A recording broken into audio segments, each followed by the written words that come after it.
ഇന്നെന്നാടി ഉണ്ടാക്കാൻ പോകുന്നത്? ഞാനേ നമുക്കിത് ചോറ് ഇച്ചിരി കറി കുറവാണ്. അപ്പോൾ ചുമ്മാ ഒരു തൈരൊന്ന് ചെറുതായിട്ടൊന്ന് താളിക്കാം.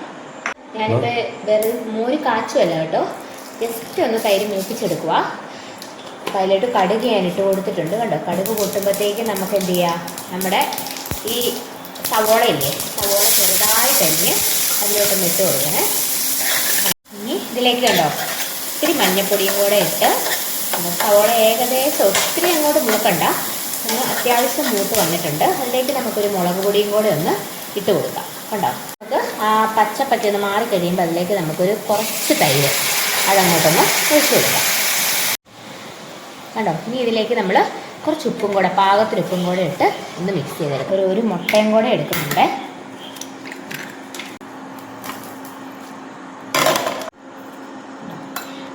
അപ്പോൾ നമ്മൾ ഒരു 3 മുട്ട എടുത്തിട്ടുണ്ട്. ഒന്ന് മിക്സ് ചെയ്തെടുക്കാം. ശകലം മുളക് പൊടിയും കൂടി ഇടുകയാണെങ്കിൽ കുറച്ചുകൂടി നല്ലതാട്ടോ. ആണോ, ഒന്ന് ഇട്ടേക്കാവേ.